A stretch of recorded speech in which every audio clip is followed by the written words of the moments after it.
Are you finding that you just don't have the headspace to write? Life is too complicated, it's too stressful. There is a way through.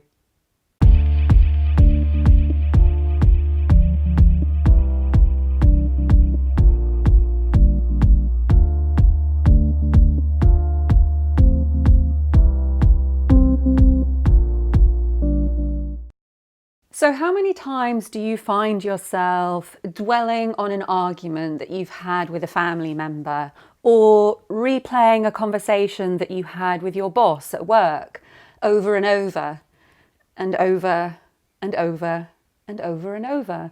Or maybe you've had an invite to a night out and you're thinking, should I go? Shouldn't I go? Should I go? Shouldn't I go? Should I go? Shouldn't I go? So most of the writers that I work with, they start to realize that a lot of their headspace is taken up not just by thoughts, but by the repetition of thoughts. We're essentially thinking one thought, but we're thinking it 20 times. So actually, if we could come back to just thinking it once, we'd have all of those 19 other spaces to then start thinking about our writing. So here's a really useful technique. Grab a notebook, grab a journal, and set your timer for 5 minutes or 10 minutes. And the timing is really important. I'll explain why in a second. And what you do is, for that period of time, you just list all of your thoughts. You just get them down on the page, everything that you are currently thinking about. And then the timer will go off. And so what this really helps to do is, firstly, get your thoughts from out of your head onto the page, and even just that is a relief. And then secondly, it really helps you to quantify those thoughts. So you're less in a place of thinking, oh, my headspace is just so overcrowded, to suddenly realizing, okay, I've basically got about 7 minutes worth of thoughts in my head. So that way, if you find yourself continually thinking throughout the day, you start to get really clear about the fact that you are repeating these thoughts. And the more you practice getting them down on the page, the more you're going to be aware of when those thoughts keep coming back. And you're going to be able to start filtering them out and saying, do you know what? I've already thought this one today. I'm not going to think this one again. So then the second part of the process is this. Again, using the timer, 5 or 10 minutes, you then, in your notebook, you start to write all of the things that you want to be thinking about your writing. Now, I'm not talking about coming up with content or ideas. We are really taking a step back. We are literally just writing what we want to be thinking about our writing.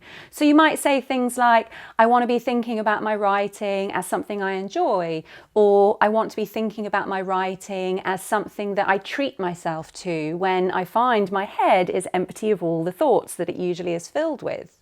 So again, 5 to 10 minutes, and get a list of all of the things that you want to be thinking about your writing. And you can do these back to back. It's really helpful if you do it back to back, because then what you're doing is you're training the mind in 2 key areas. Firstly, you're training the mind to notice exactly what your thoughts are, how long you need to spend thinking about them, and when they start to repeat themselves, you're getting them out of your head onto the page. You're then creating all of this lovely space in your mind to then start thinking about your writing. And by focusing on that journaling exercise and really getting clear about the way that you want to be thinking about your writing, it means that when those thoughts come into your head, they feel really satisfying and they feel really under control. So here we go, a 2-step process that is really going to help you when you're in that place of, my God, my thoughts are completely unmanageable and I just don't feel like I can be creative with all this noise going on in my head. So if you found this useful, give me a thumbs up, and also drop a comment below if there's anything that you are particularly struggling with in your writing at the moment. And who knows, maybe I'll make a 5-minute Monday video about it. Really looking forward to seeing you next week and wishing you a beautifully creative few days in the meantime. I'll see you then.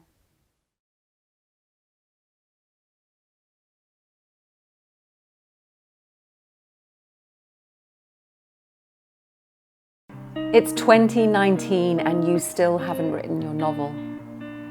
You dread the question, how's the writing? and time is running out. But let me tell you something. You don't have to do it alone. It's that simple. This could be the year you finally write just the way you want. Imagine that